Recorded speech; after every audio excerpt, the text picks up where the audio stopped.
Abra sua Bíblia em Apocalipse capítulo 3, versículo 14 ao 21. Desperta, igreja do Senhor.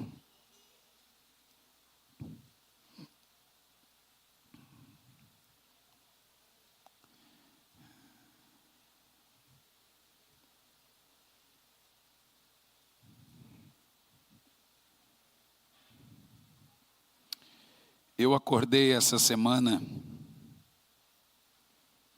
com uma sensação de urgência tão grande, com a voz do Espírito me lembrando: ei, pode deixar o Rolinés aqui atrás depois, viu? Quando passar o texto. Ei, o arrebatamento da igreja é o próximo evento no calendário de Deus. Por isso eu iniciei o avivamento em 3 fases. A primeira, a peneira. Muitos já foram peneirados e estão. O Brasil, antes dessa pandemia, tinha 7 milhões de desigrejados. É um outro termo para desviado. Que é desviado. Ei, se você não congrega, deixa eu te falar uma coisa com todas as palavras. Pode ficar bravo e reinar, não congrega, é desviado. Arrumar um termo para pecado, falha. Um termo para inferno, disciplina. E um termo para desviado, desigrejado. Para não parecer agressivo. Agressivo, você que perde afinidade com o corpo de Cristo, é desviado. E o Senhor começou a peneirar. E não há desculpa para desviado, irmão. Inclusive, veja, se você não está bem numa igreja, inclusive essa ou em qualquer uma, não fique. Você dá problema, entristece o coração do pastor, dos outros irmãos. Procure uma outra igreja se você não está feliz. Não fique, tem gente que fala: eu estou orando, para mim você já saiu. E nós não contamos. Não fique num lugar, num emprego onde você está feliz, namore com alguém que você está feliz. Fique no lugar, não fique, irmão. Não fique. Fique aonde você se sente bem. Senão você se entristece alguém lá. Então, eu não tenho preocupação em perder gente. Porque você não perde o que você tem. A igreja de Jesus é uma só. Então, eu não tenho essa birra. Você já tem um cheque pré-datado da minha bênção. Você está entendendo o que eu estou dizendo? Por que é importante? Porque o desviado, o desigrejado, é o tipo de gente que ficou passando por tanta igreja e não se adaptou, que para ele o problema é sempre a igreja. Que agora ele arrumou ali: não, quer saber de uma coisa? Eu posso ficar em casa. Todo mundo está errado, mas ele está certo. Isso para mim não passa de mais uma peneira do Senhor. A primeira coisa que o Senhor está dizendo é peneirando. Peneirando. E cai a palha. Mas ainda em cima da peneira fica algumas coisas. Você tem que ficar colhendo, tirando com a mão. A segunda fase é a purificação da boa semente, daquele que ficou da peneira. Agora o Senhor começa a purificar-nos, nos moldar. Por isso que Ele tem nos levantado para orar. Porque o arrebatamento vai acontecer logo, gente. É o próximo evento no calendário de Deus. E a purificação é a santidade. Por isso que nós vamos começar pela cruz e pela pia, nos lavando. E a terceira é a visitação. O batismo de fogo. Vamos ler Apocalipse 3, do 14 ao 21. Ao anjo da igreja em Laodiceia escreve: assim declara o Amém. A testemunha fiel e verdadeira, o soberano da criação de Deus. Conheço as tuas obras, sei que não és frio e nem quente. Antes, texto anterior, antes fosses frio ou quente. E por esse motivo, porque és morno e não és frio nem quente, estou a ponto de vomitar-te da minha boca. E ainda dizes: estou rico, conquistei muitas riquezas, não preciso de mais nada. Isso é o retrato do crente que é abençoado financeiramente falando, ou de igrejas poderosíssimas que têm números, volume. E o Senhor está dizendo: contudo não reconheces que és miserável, digno de compaixão, pobre, cego e nu. O que é essa nudez que a Bíblia fala que nos faz pobre? Em Apocalipse capítulo 19, põe na tela a partir do versículo 6, 7 e 8, nós vamos entender por que parte da igreja está pobre, cego e nu. A pobreza, preste muita atenção, toda vez que você sonha com roupa, é a sua condição no reino espiritual. Se você sonhar que você está pelado, é porque você está nu diante de Deus. Se você sonhar que você está parte pelado, é porque você está parte nu diante de Deus. Eu não posso sonhar com gente pelada. Eu tenho uns amigos meus que eu sonho com eles estão pelados. Uma vez eu sonhei com um pastor amigo meu, e ele ia para o culto e pregava pelado. Então eu liguei para ele e falei: fulano, é um negócio esquisito acontecendo com você, que eu estou sonhando com você todo dia. Foi uma coisa boa, foi só com você pelado. Ele levou na esportiva, porque deu 1 ano e meio, 2 anos, explodiu o adultério dele na igreja, acabou a igreja. Houve um tempo na minha vida que a minha vida espiritual não estava boa. Então eu sonhava que eu subia para pregar sem camisa, ou só de camisa e de cueca. Imagina que visão do inferno.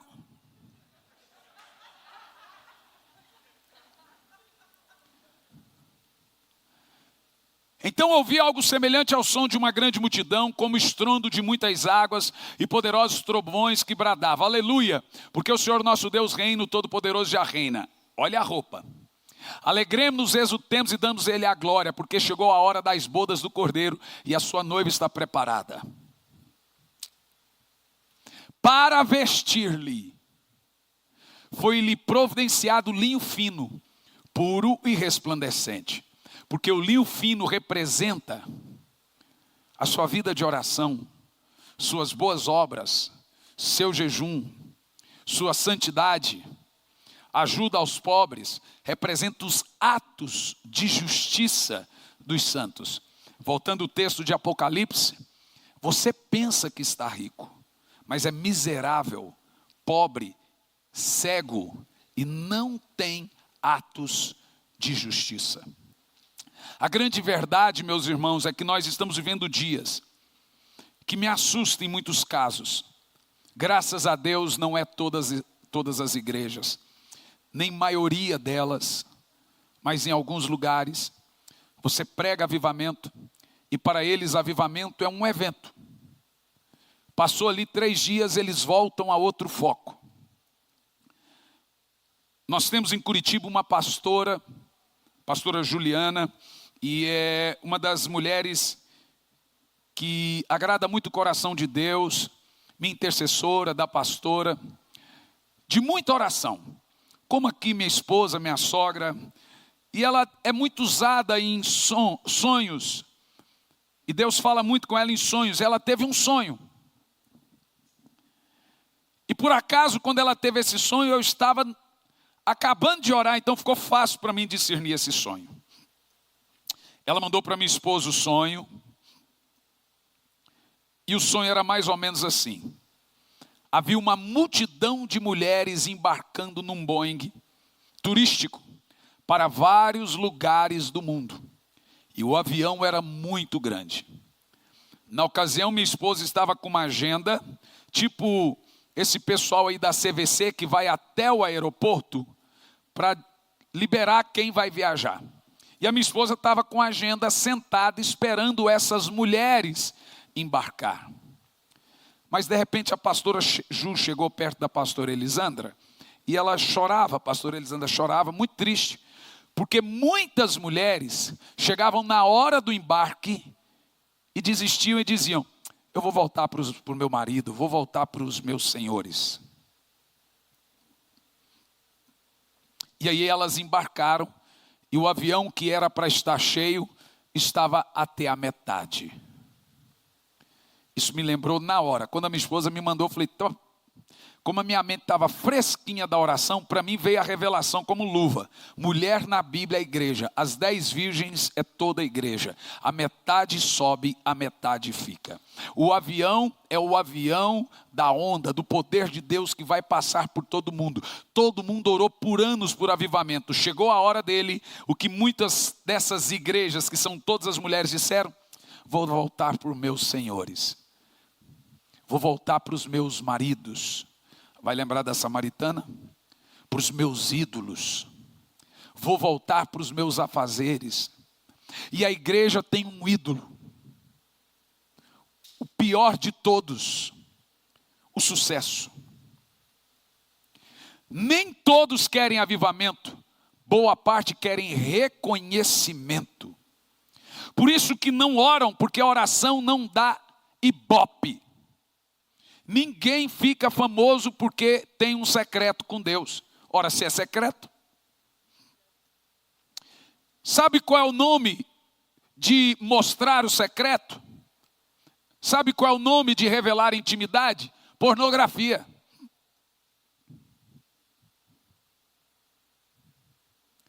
Então não dá ibope revelar o secreto, não dá ibope orar. A mulher que estava assentada com a agenda na mão, representa o Espírito Santo. A agenda, ali estava, arrebatamento. Por isso que ele enviou, na hora tinha acabado de receber a mensagem. Por isso que eu enviei o avivamento em 3 fases. Porque o arrebatamento é o próximo evento no calendário de Deus. Nós vamos viver um avivamento tão poderoso, que é Ele que vai arrebatar a igreja. Mas infelizmente isso soa longe. Muita coisa soava longe para nós, mas já é uma realidade. Já é uma realidade. O 5G está proporcionando o metaverso. Quando você assistiu Matrix, você falou, isso é coisa de doido, pois o metaverso já é a Matrix. Nós já temos agora androides com aparência de homens, de seres humanos. No Japão e agora também na Europa já tem carros voadores. Já é uma realidade hoje. Nós avançamos em 2 anos com uma agenda de 50. Nós estamos rápidos e acelerados. Mas a igreja, quando chegou a hora do avivamento, na hora de embarcar, o que ela disse? Vou voltar para os meus programas. Eu tenho senhores, muitos sucessos. A igreja, ela está cheia de coisas. Eu me lembro há muitos anos atrás, eu preguei uma mensagem, eu acho que eu tinha uns 18 anos de idade e nunca mais eu esqueci. Imagina você, 19, eu estava casado, recém-casado, fui pregar numa conferência de missões, que a minha esposa tem uma secretária do lar. E ela sai de casa e ela diz para a secretária do lar: lave as louças. A cozinha está empilhada de louça. Eu vou ali no mercado e já volto. A secretária diz: que hora a senhora volta? Não sei ainda. Ela não diz a hora que volta. Mas eu preciso que você lave as louças. Qual é a ordem? E ela vai no mercado. Ela não diz a hora e o momento que ela vai voltar. A secretária do lar, muito eficiente, confunde eficiência com obediência. Ela fala assim: olha, minha senhora vai demorar. Então eu vou também lavar as janelas. Eu vou também limpar o chão. Eu vou encerar. Vou passar umas roupas. E na hora que ela está terminando de passar as roupas, ela fala: agora vou lavar as louças. Mas na hora que ela vai lavar as louças, a minha esposa chega. Ela vê a casa limpa, cheirosa. Mas quando ela vai na cozinha, as louças estão sujas. É assim a igreja. Jesus mandou a igreja fazer uma coisa: ide por todo mundo e pregai o evangelho a toda criatura. Lava as louças. Quando é que o senhor volta? Só lava as louças. O que a igreja deveria fazer primeiro? Lavar as louças.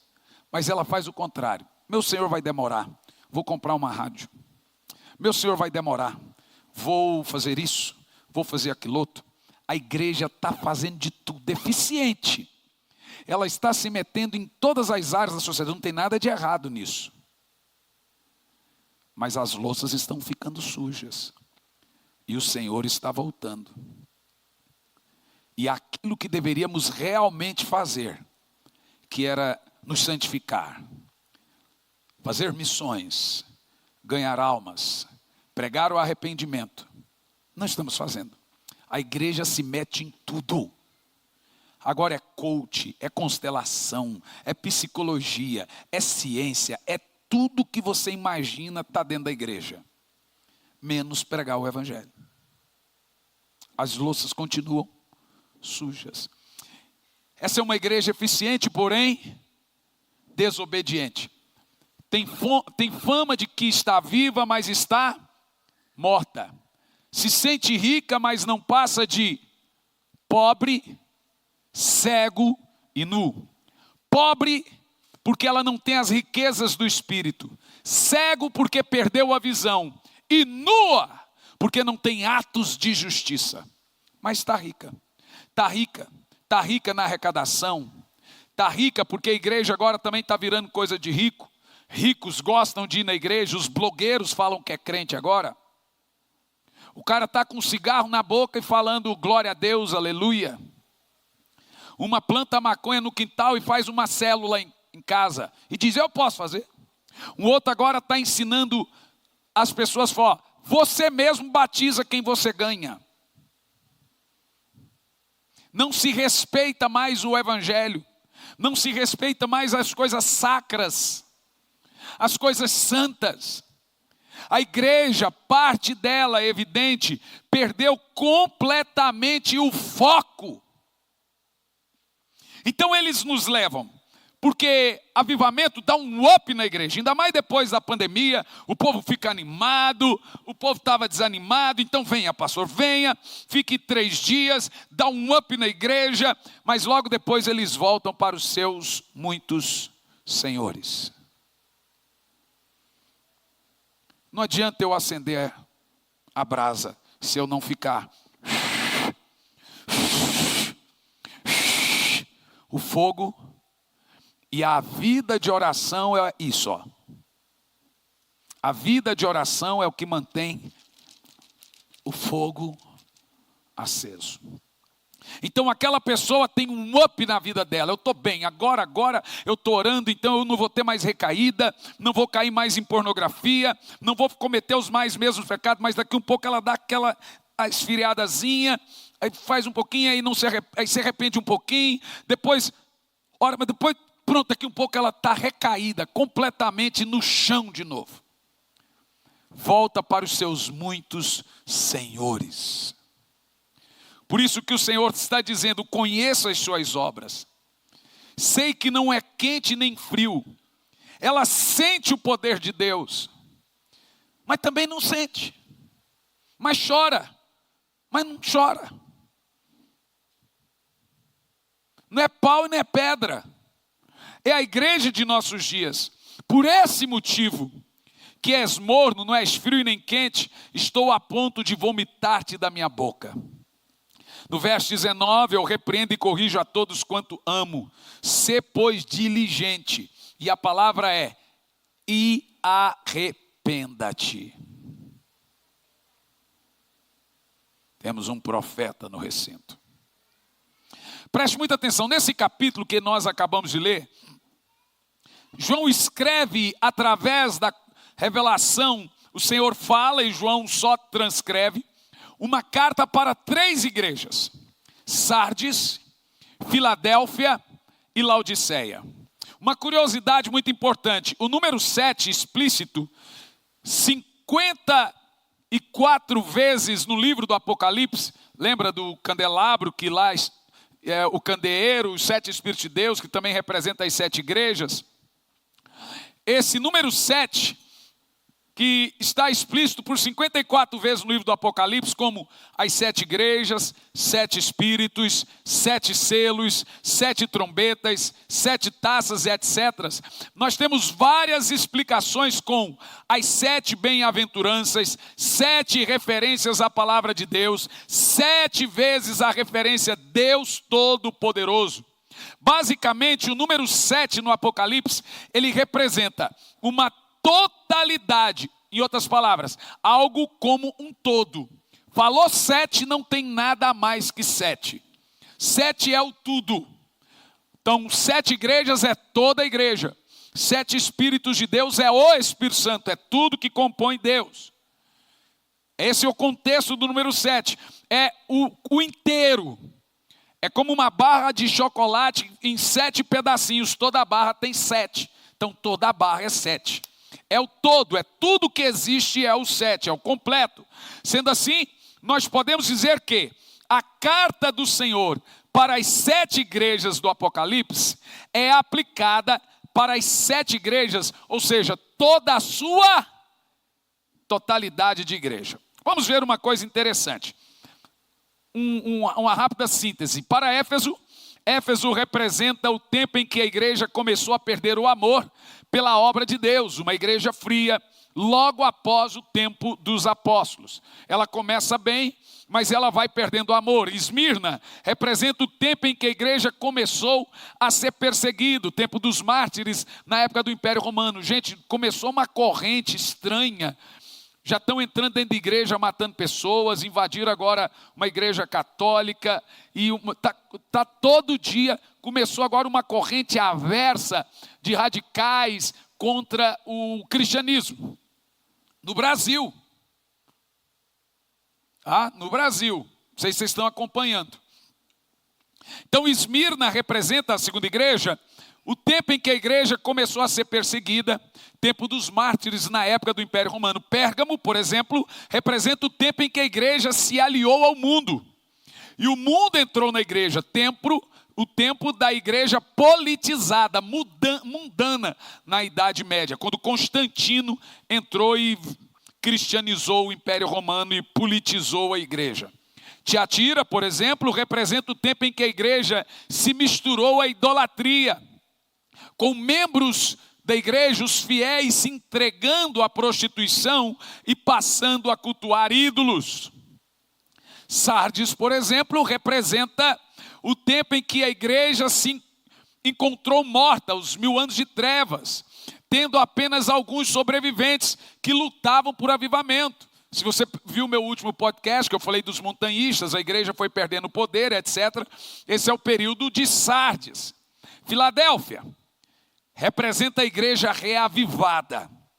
Após o turbulento da Idade Média, do tempo das trevas, a igreja recebeu a promessa de ser tirada da terra do domínio do anticristo. É quando recomeça os grandes avivamentos. Esse é o símbolo dos filadelfianos.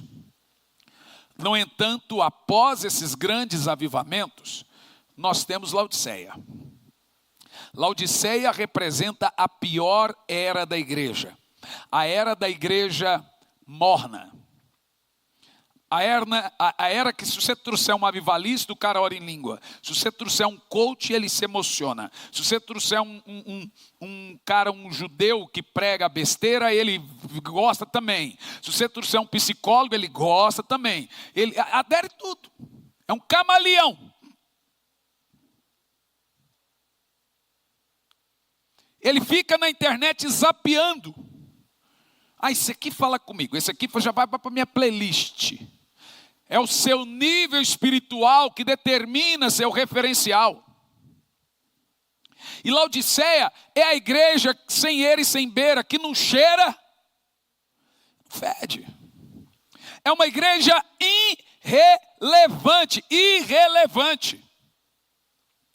Representa a igreja moderna, que abandona sua vida com Cristo e se volta para as coisas profanas, mas não quer deixar Cristo. É o samaritano, ou Samaria, que tinha muitos deuses, mas também tinha Cristo.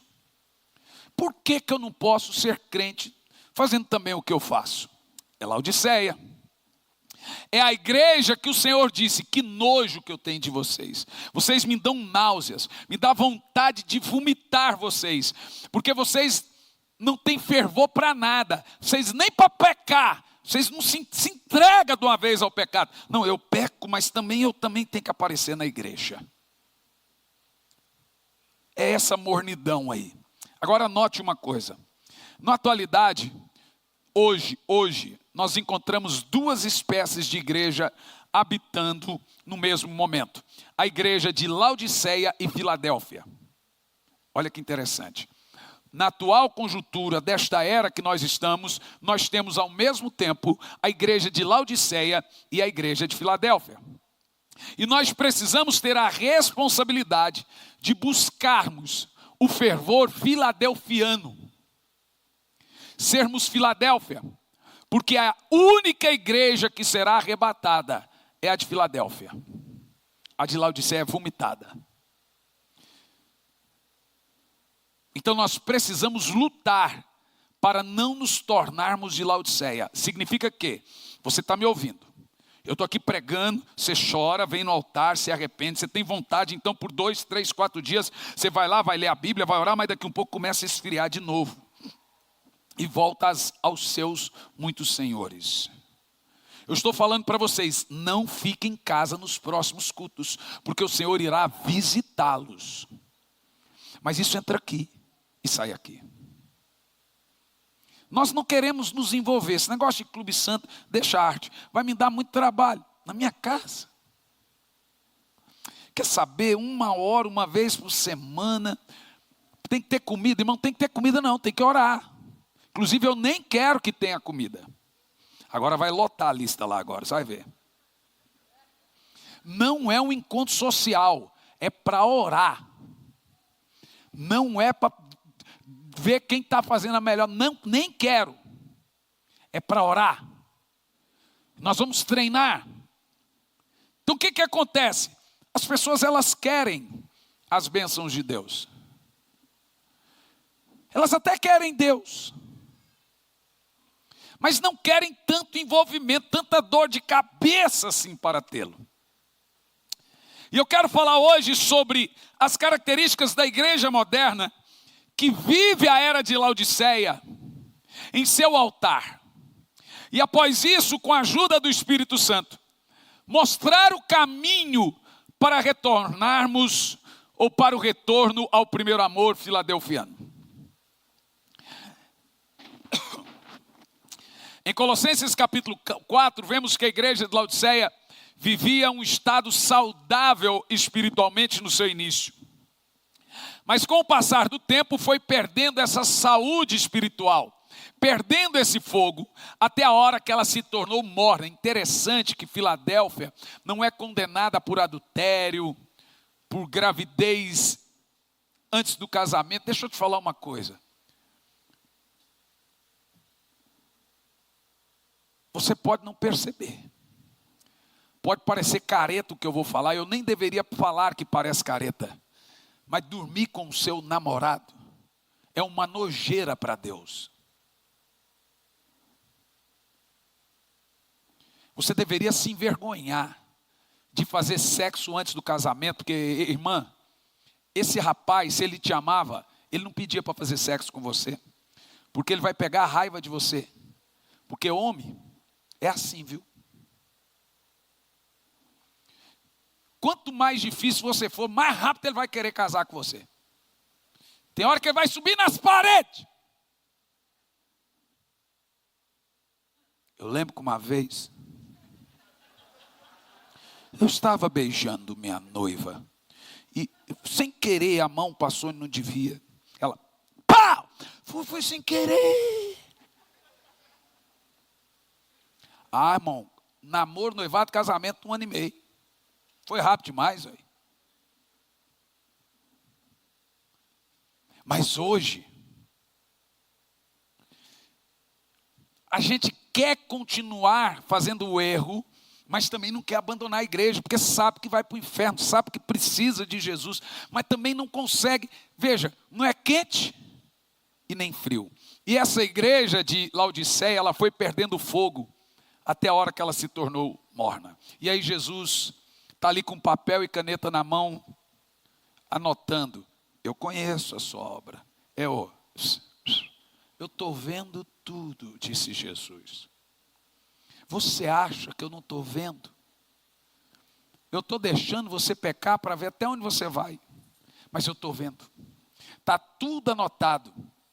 Uma igreja pode ter obras maravilhosas, escolas, casa de recuperação, ação social, trazer uma ótima reputação em meio à sociedade, mas perante Deus que nos vê em secreto, podemos estar pobres, cegos e nus. Charles Haddon Spurgeon dizia: a falta de amor e paixão por Jesus são sinais de uma igreja, são sinais de uma degeneração da igreja moderna. A maior prova que Deus está no nosso meio é a paixão que nós temos por estar com Ele. Quer saber se Deus está numa igreja? Ela vai gerar em você uma cultura espiritual. Então agora, quando nós não temos a paixão por Jesus, nós nos distraímos até com coisas lícitas, boas. Então a igreja se envolve com tudo que é social, e aí vira uma coisa bonita. Bonita. Nem frio, nem quente. A igreja de Laodiceia iam à igreja, oravam na igreja, cantavam louvores ao Senhor, mas fora da igreja eram mundanos. Note uma coisa: o Senhor simplesmente abomina uma igreja religiosa, que é o crente Raimundo. Horas na igreja, horas no mundo. É o crente aleluia. Farinha no prato, bolo na cuia. Gente, o Senhor abomina uma igreja religiosa, que dentro da igreja é uma coisa e fora da igreja é outra. O Senhor diz à igreja de Laodiceia: quem dera fosse frio ou quente, quem dera você fosse um assumido pecador, seria mais fácil eu te resgatar da nojeira, da lama, do que você manter-se na igreja e pensar que está tudo bem, mesmo sendo um nojento.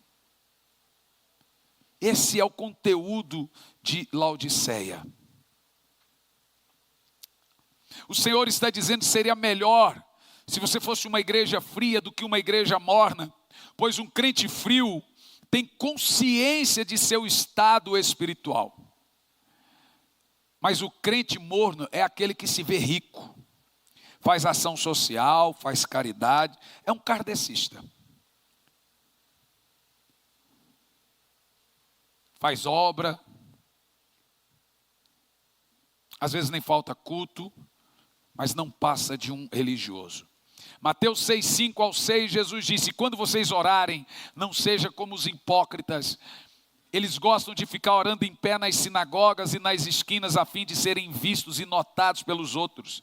Eu lhes asseguro que eles já receberam a sua plena recompensa. Mas quando você orar, vá para o seu quarto, feche a porta e ore ao Pai que está no secreto. Então seu Pai que vê no secreto o recompensará. O Senhor não olha, Deus não suporta hipocrisia. Crente religioso, muito menos uma igreja religiosa. É mais difícil avivar um crente morno do que um crente frio.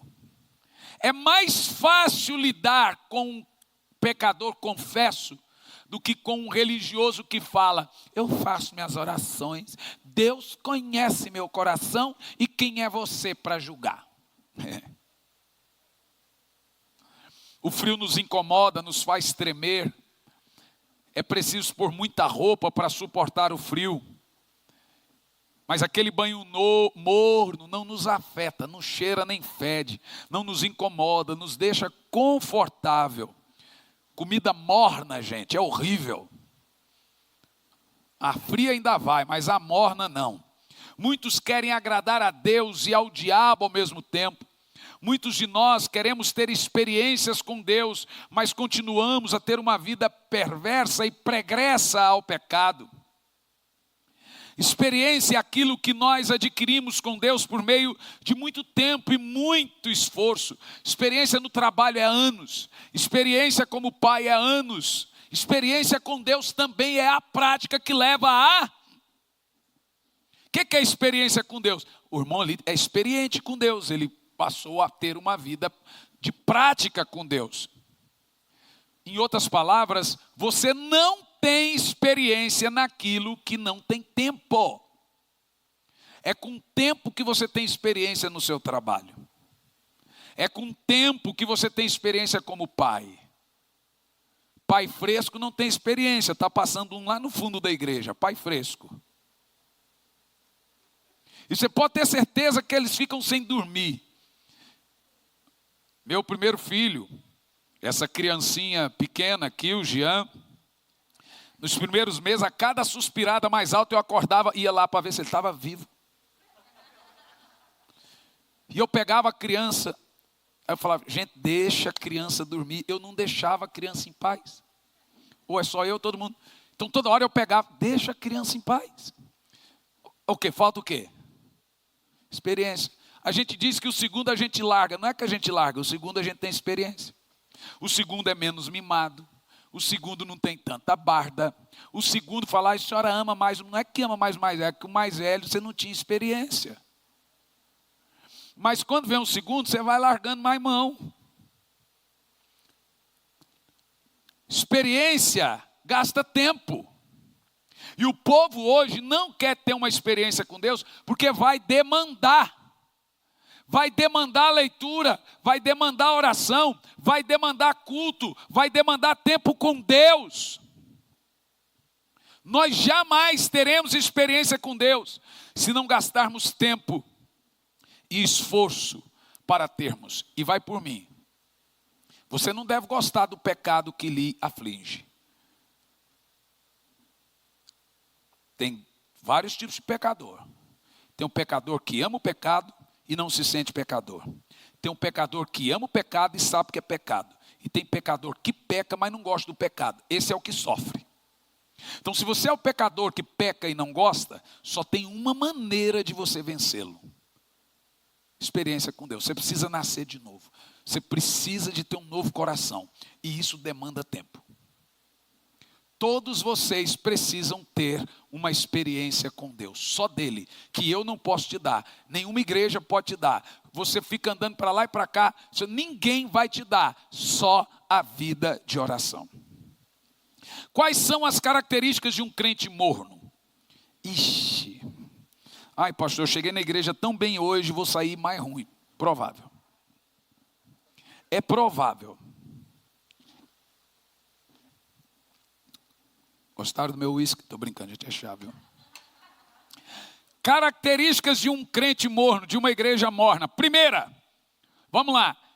Religiosa. A mente de Lúcifer entra dentro da mente dele, faz ele se sentir demasiado importante ou crente, mesmo frio. Como você pode estar bem com Deus se você não tem vontade de orar? Tem como isso? Me explica. Mas o religioso pensa, Deus conhece meu coração, eu estou bem, eu estou bem, eu estou bem. Será? Não tem como.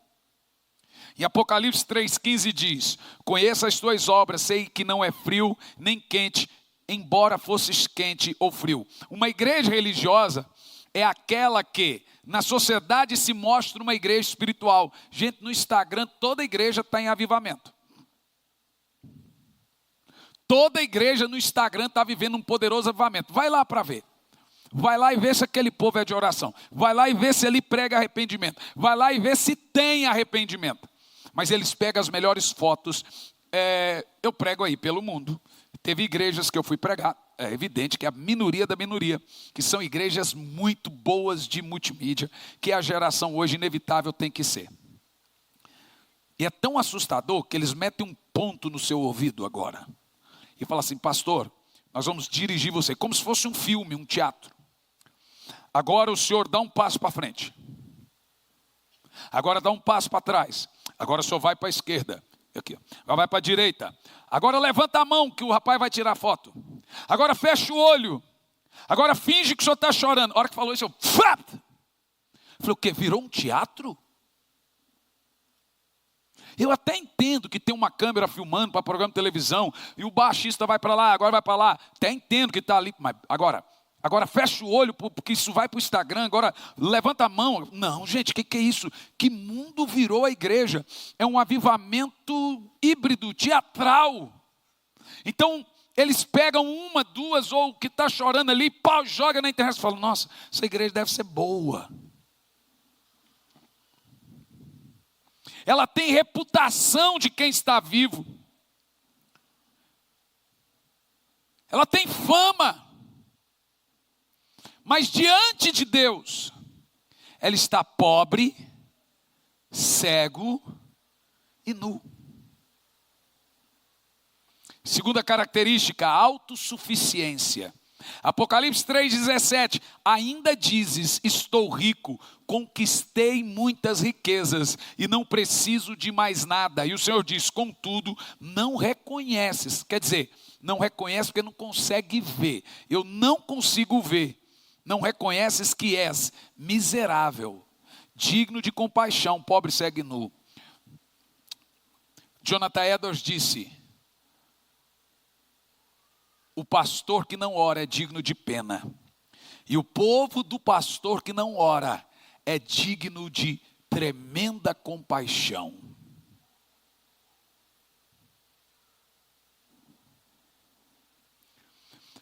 Uma igreja autossuficiente é aquela que pensa que não precisa mais nada, inclusive não orar. Não precisa de fogo, não precisa do Espírito Santo, não precisa de poder. Ela já tem uma reputação. Ela já tem status. Mas é uma igreja sem caráter. Os jovens vão nos cultos já com camisinha dentro da bolsa. A mesma boca que ora em língua fala palavrão em casa. Seus jovens ou suas jovens casam grávidas. Vira uma rotina. Não há mais temor aos pais.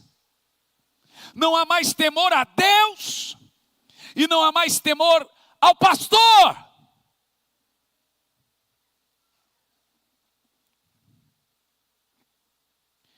O que importa é o status, a aparência.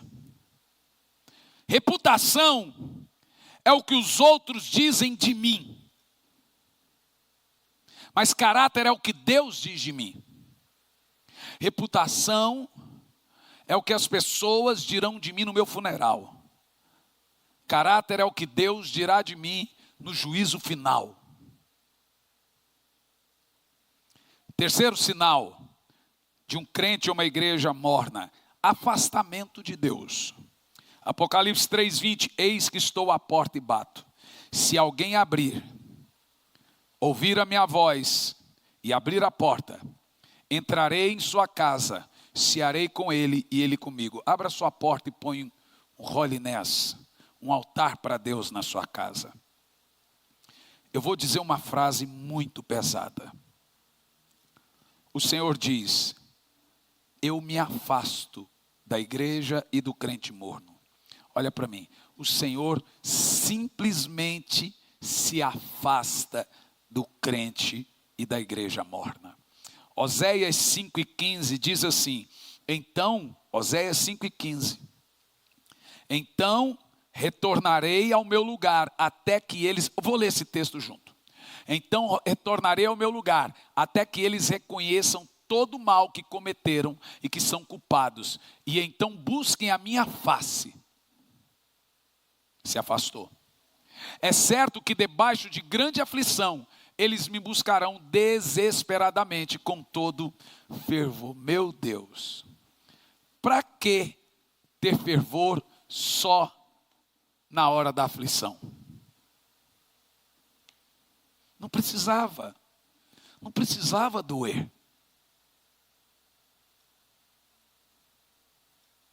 Mas o Senhor está dizendo, eu vou voltar. Porque eles vão ter problemas familiares, a doença vai abater na família deles, e não é eu que estou mandando não, eles se afastaram de mim, estão vivendo à mercê da vida. Nada vai dar certo na vida deles, e quando estiverem em meio a grande aflição, eles vão me buscar. Mas vão me buscar fervorosamente, e diz, então eu retornarei ao meu lugar.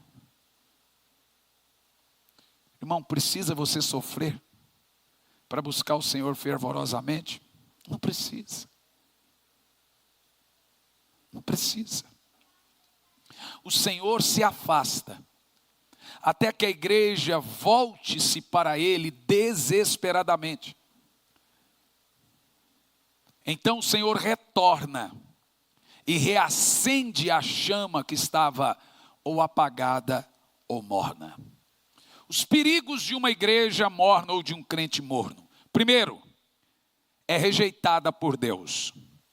O Senhor diz em Apocalipse 3:16. Estou a ponto de vomitar-te da minha boca. Para ser vomitada por Deus, a igreja precisa estar dentro de Deus. A igreja está dentro de Deus, sendo usada por Deus como luz para o mundo. Mas quando ela está morna, despreza Deus. Ela despreza, ela gosta de Deus, mas ela despreza Deus. O Senhor tira ela de dentro dele. Vomita essa igreja e deixa de usá-la, rejeitando-a. Quando uma igreja está morna, Deus não fala mais através dela. Quando uma igreja está morna, Deus está com a boca aberta. Vomita. Ela prega, mas não é boca de Deus. Ela pode pregar a santidade, mas ninguém fica santo. Ela pode até pregar arrependimento, mas ninguém se arrepende. Porque a palavra de Deus nessa boca não é palavra de Deus. Foi vomitado. Em Apocalipse 1,16 diz, tinha em sua mão direita 7 estrelas, são os pastores, e da sua boca saía uma espada de 2 gumes afiadas, que é a própria palavra de Deus, Hebreus 4, 12 e 13. Seu rosto era como o próprio sol quando brilha em todo o seu resplendor. A Bíblia diz que as 7 estrelas, representa todos os pastores, ela tem na sua boca uma espada afiada. Põe para mim Hebreus 4 e 12. Todo pastor tem que ter uma espada afiada na boca. Agora, o que a espada faz?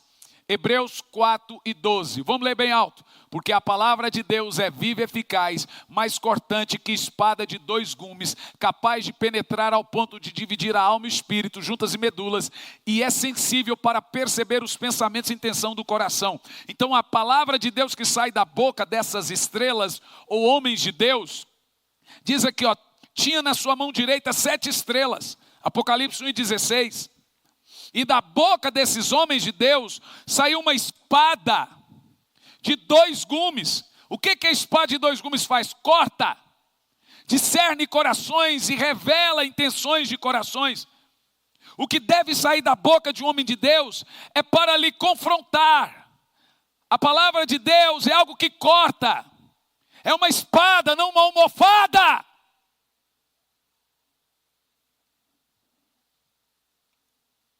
Nós somos a espada que sai da boca de Deus. Segundo, os perigos de sermos mornos não muda a sua condição. Apocalipse 3,17. Estou rico, conquistei muitas riquezas e não preciso de mais nada. Contudo, não reconheces que és miserável, digno de compaixão, pobre, segue nu. Isso é por causa do orgulho. O orgulho agora faz a pessoa não perceber quem ela é. Não, está tudo bem. Não reconhece. Um crente morno, uma igreja morna, se vê como santo, se vê como espiritual. Deus me ama do jeito que eu sou. Diz que não precisa de mais nada, mas é pobre, cego e nu. Mas eu te pergunto, por que esse crente, essa igreja, não vê sua atual condição? Porque o lugar que mostra a nossa condição espiritual não é acessado. Só tem um lugar que vai revelar o segredo do seu coração. 2 lugares. Primeiro, quando o homem de Deus tem a boca de Deus, é a espada que discerne o coração. Segundo, o quartinho de oração. Então o povo não vê mais seus pecados, porque eles estão se acercando de pastores que falam só que massageia. Então essa palavra na boca de alguns não é mais espada, é almofada. Não corta, não penetra. Segundo, o povo não ora. Então eles não veem mais sua condição real de pobre, cego e nu. Uma igreja morna é uma igreja morta. Terceiro, se encontra numa cegueira espiritual. Uma igreja que não entra no lugar secreto para ver sua condição espiritual, jamais verá sua pobreza espiritual, então consequentemente não verá o Senhor. Uma igreja cega para seus pecados, cega para sua perversidade, estará cega o suficiente para ver a hora que Deus vomitará da sua boca. Ela também será surda na hora que a trombeta soar.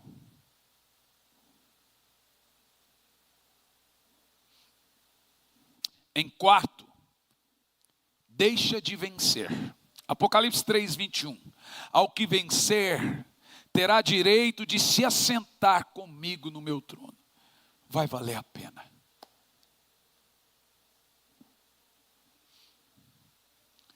Irmão, nem sempre eu estou bem. Hoje é um dia que eu estou cansado. Mas eu sei que dormir, logo eu estou bem. Amanhã eu teria podcast, cancelei, vou tirar o dia amanhã para ficar que eu viajo à noite, para ficar com a família em casa descansando. Eu preciso redobrar as energias. Mas você pode pensar, nossa, o pastor está sempre animado e para lá, para cá. Não, tem vezes que eu vou para a cruz e choro sozinho. Falo, Senhor, eu não sei se eu vou dar conta. E eu falo, Senhor, vai valer a pena. Essa me veio na mente agora. Senhor, é um peso muito grande nas minhas costas. Hoje, a hora que eu fui embarcar, por volta de 3 da manhã, com a minha malinha, a mochila, eu falei, eu vou viajar muito esse ano. Eu acho que o ano que vem eu vou tirar para ter um ano sabático. Veio desse lado da mente. No outro lado disse assim, repreende. Você quer descanso? Eu posso te levar, você vai descansar muito. Falei, não, Senhor, está de boa, eu entendo. Mas tem hora que eu ponho ali a minha toalha, que eu sou muito ranhento. Então eu começo a orar, já vem como é que... E Deus me mandou orar. E eu falei, Senhor, eu preciso aperfeiçoar meu espanhol, meu inglês. O Espírito Santo falou assim, ora só em espanhol comigo. Agora você imagina que engraçado, lá na Europa, estávamos todos no mesmo quarto, apesar de ser um filho tão querido, é um homem, gente, maior que eu, no mesmo quarto. Todo mundo junto. Aí eu falei para minha esposa, deixa o banheiro limpo. Então eu saía de madrugada, já punha a toalha lá no banheiro e já deitava. E é muito engraçado você me ver orar, porque eu oro só em espanhol. Idioma é conversação. Eu fico horas orando, então vou conversar com o Espírito Santo só em espanhol. Você fala inglês? Ora só em inglês. Por que você tem que orar em português? É de conversa. Aí um dia eu estava orando, falando, Senhor, eu sou o jumentino. A minha mãe ultimamente já me ligava e falava, e aí meu jumentinho? Senhor, eu sou o jumentino. Gente, a Isabela é terrível. Mamãe, você viu? O papai agora disse que eres um jumentino. Oh, meu jumentino. Gente do céu. Eu estava dizendo, Senhor, eu sou seu jumentinho. Munta, vamos embora. Nem sempre a gente está bem. Mas vai chegar uma hora que o Senhor vai dizer: se você vencer, eu lhe darei o direito de se assentar comigo no meu trono. E aí, quando eu leio isso, me vai em Salmo 78, que mostra que os filhos de Efraim retrocederam no dia da batalha, pois não guardaram aliança com Deus. Na hora do embarque, desistiram. Gente, Jesus está voltando à nossa geração e tem gente desistindo agora.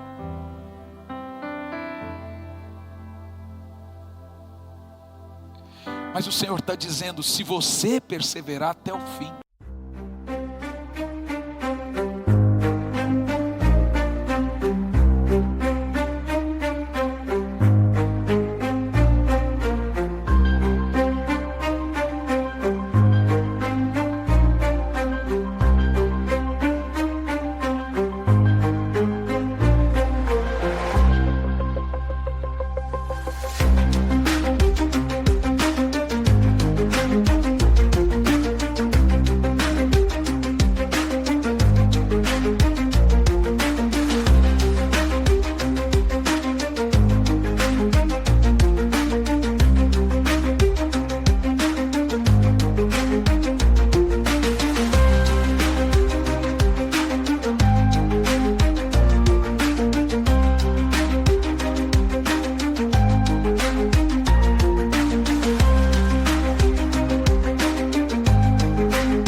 eu vou deixar você se assentar comigo no meu trono. E quando nós chegarmos lá, você vai dizer: meu Deus, como valeu a pena.